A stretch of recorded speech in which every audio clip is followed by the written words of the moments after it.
अगर आपके भी मन में अक्सर बुरे विचार आते हैं, गंदे और अश्लील विचार चलते रहते हैं, तो आपको ये बौद्ध कहानी जरूर सुननी चाहिए। एक गांव में एक जवान लड़का रहता था। वह बहुत परेशान था, क्योंकि उसका मन उन्हीं चीजों के बारे में सोचता रहता जिसके बारे में वो नहीं सोचना चाहता था। वह अपनी छोटी छोटी क्षणिक खुशियों के लिए अपने दिन का ज्यादातर समय बर्बाद कर देता और फिर बाद में इसके लिए पश्चाताप करता। लेकिन वो ना चाहते हुए भी अगले दिन फिर उन्हीं आदतों को दोहराता। वह अपने माता पिता का अकेला लड़का था। माता पिता धीरे धीरे बूढ़े हो रहे थे और वो जवान, लेकिन वो कुछ भी ऐसा नहीं कर पा रहा था जिससे उसके माता पिता को उस पर गर्व हो।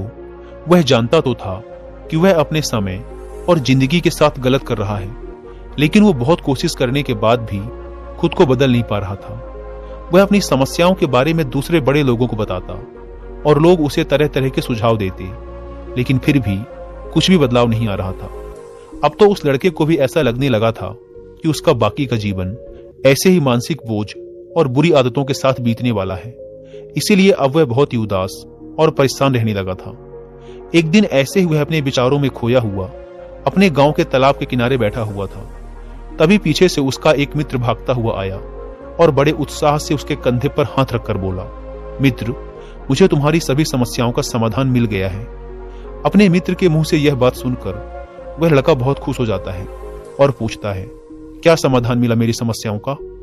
लड़के के मित्र ने कहा, ध्यान। ध्यान तुम्हारी सभी समस्याओं का समाधान है। लड़के ने कहा, यह ध्यान क्या होता है?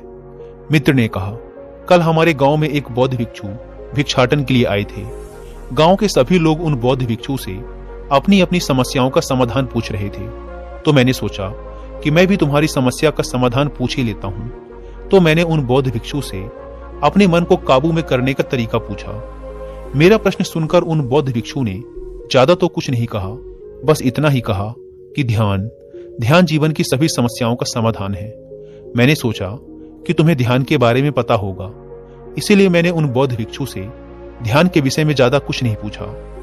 अपने मित्र की बात सुनकर उस लड़के ने कहा, मुझे उन बौद्ध भिक्षु से मिलना है। वह लड़का और उसका मित्र बौद्ध भिक्षु को ढूंढने निकल पड़ते हैं। बहुत पूछताछ और खोज मशक्कत के बाद उन्हें वो बौद्ध भिक्षु बगल के एक गांव में एक पेड़ के नीचे ध्यान करते हुए मिलते हैं। वे दोनों उस बौद्ध भिक्षु के पास जाकर बैठ जाते हैं और उनकी आंखें खुलने का इंतजार करते हैं। थोड़ी देर बाद जब बौद्ध भिक्षु अपनी आंखें खोलते हैं तो वो उन्हें प्रणाम करते हैं और कहते हैं, आपने ये तो बता दिया कि ध्यान जीवन की सभी समस्याओं का समाधान है, लेकिन आपने ये नहीं बताया कि ध्यान है क्या। बौद्ध भिक्षु ने कहा, ध्यान क्या है इसको मैं शब्दों में समझा पाऊं इतनी मुझमें सामर्थ्य नहीं, लेकिन अब क्योंकि तुम लोगों ने प्रश्न किया है तो मुझे कुछ ना कुछ तो बताना ही पड़ेगा। तो सुनो, ध्यान का मतलब है ना कोई प्रश्न, ना कोई उत्तर, ना कोई विचार और ना ही कोई भावना। यह एक ऐसी स्थिति है जो हमारी वास्तविकता से हमारा परिचय करवाती है। इस स्थिति में पहुंचकर व्यक्ति के अंदर कोई भी प्रश्न, कोई भी उलझन शेष नहीं रह जाती, क्योंकि उसके सामने सब कुछ स्पष्ट हो जाता है। उसे इस जीवन की व्यर्थता का पूर्णतः आभास हो जाता है। लड़के ने पूछा, लेकिन ध्यान की ऐसी स्थिति को कैसे प्राप्त किया जा सकता है? बौद्ध भिक्षु ने कहा, ध्यान करना बहुत आसान है।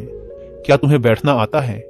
लड़के ने कहा, हाँ, मैं बैठ सकता हूँ। बौद्ध भिक्षु ने कहा, कितनी देर तक बैठ सकते हो?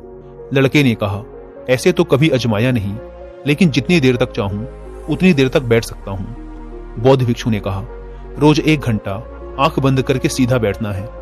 लड़के ने पूछा, कब और कहां बैठना है? बौद्ध भिक्षु ने कहा, कभी भी और कहीं भी, बस जगह शांत और एकांत होनी चाहिए। लड़के ने फिर प्रश्न किया, मेरे मन के ये गंदे विचार और मेरी बुरी आदतें कितने दिन में छूट जाएंगी? बौद्ध भिक्षु ने कहा, सिर्फ 1 दिन में, अगर तुम 24 घंटे आंख बंद करके बैठ सको तो। बौद्ध भिक्षु से आज्ञा ले वह लड़का अपने घर आ जाता है और ध्यान करने बैठ जाता है।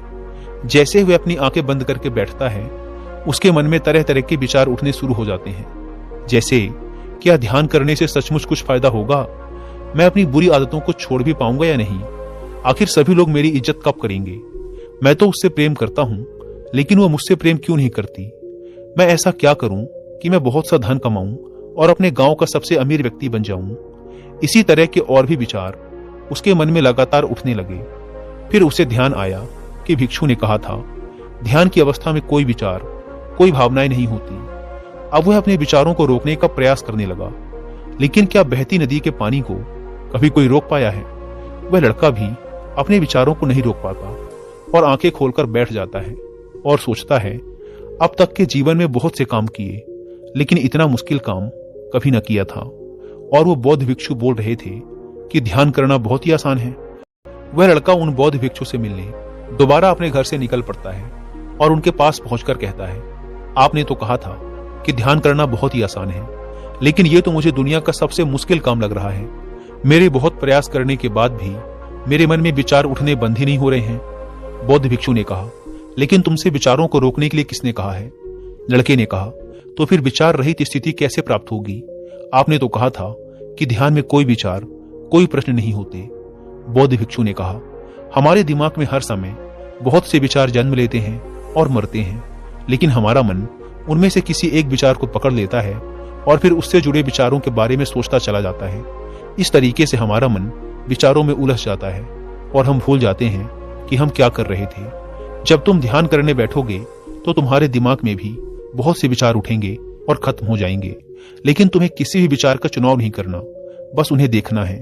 तुम्हारे मन में विचार उठेंगे और खत्म हो जाएंगे। धीरे धीरे समय के साथ इन विचारों के उठने की गति कम होती चली जाएगी। बौद्ध भिक्षु के मुंह से ये सारी बातें सुनकर वह लड़का अपने घर वापस आ जाता है और दोबारा ध्यान करने के लिए बैठ जाता है। इस बार वह लड़का बौद्ध भिक्षु के बताए अनुसार अपने मन में उठ रहे विचारों को देखता है। वह कुछ देर तक तो विचारों को साक्षी भाव से देख पाता है, लेकिन फिर उसके मन में ऐसे विचार उठते हैं जिनके बारे में सोचने से वह खुद को रोक नहीं पाता और वह गहरे विचारों में खो जाता है। कुछ देर बाद उसे याद आता है कि वह तो ध्यान कर रहा था।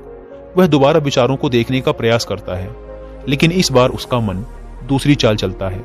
अब उसके मन में अश्लील विचार उठने लगते हैं। वह लड़का सोचता है कि ध्यान जैसी पवित्र स्थिति में ये अश्लील विचार क्यों उठ रहे हैं।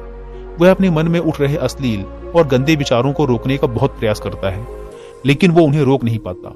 उसके मन में लगातार बस ऐसे ही विचार उठ रहे थे। बहुत देर तक प्रयास करने के बाद जब वह लड़का परेशान हो जाता है तो वह ध्यान से उठकर सीधा उन बौद्ध भिक्षु के पास पहुंचता है और कहता है, मैं जब भी अपनी आंखें बंद करके ध्यान करने के लिए बैठता हूं तो मेरे मन में सिर्फ अश्लील और गंदे विचार ही आते हैं। बौद्ध भिक्षु ने कहा, कोई भी विचार अच्छा या बुरा नहीं होता, इसीलिए किसी भी विचार को बुरा समझकर उसे जबरदस्ती दबाने का प्रयास मत करो, क्योंकि हमारे द्वारा विचारों का विरोध ही उन्हें और भी शक्तिशाली बनाता है। इसीलिए किसी भी विचार का दमन करने का प्रयास मत करो, क्योंकि इस मन की प्रकृति ही ऐसी है कि हम इसे जिस चीज के बारे में सोचने से रोकते हैं, यह उसी चीज के बारे में सबसे ज्यादा सोचता है।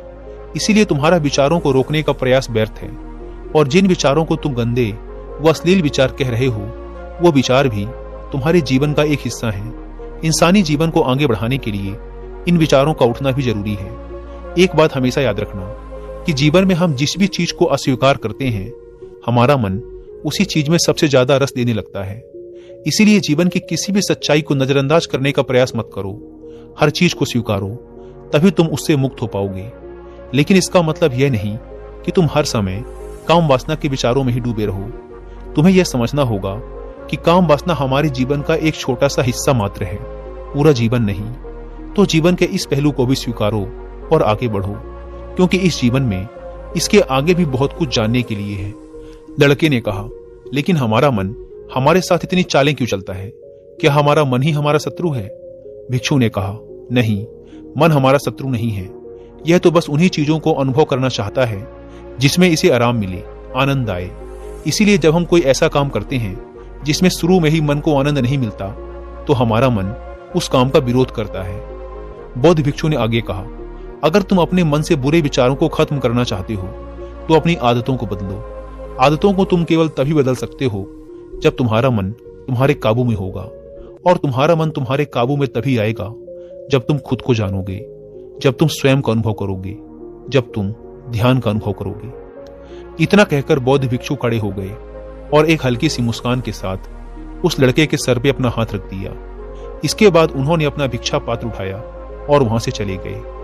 वह लड़का उन बौद्ध भिक्षु को जाता हुआ देखता रहा, लेकिन अब वह बहुत खुश था, क्योंकि उसे अपनी समस्याओं का समाधान मिल चुका था ध्यान के रूप में। वह समझ गया था कि उसे हर रोज ध्यान के लिए बैठना है और उसे अपने आते जाते विचारों को देखना है, लेकिन किसी भी विचार को पकड़ना नहीं है। समय के साथ वो विचार खुद ही गायब होते चले जाएंगे। साथ ही वो ये भी समझ गया था कि कोई भी विचार अच्छा या बुरा नहीं होता, विचार सिर्फ एक विचार होता है। इसीलिए विचारों का विरोध करना भी व्यर्थ है। दोस्तों, मुझे उम्मीद है कि आपको इस वीडियो से बहुत कुछ सीखने को मिला होगा।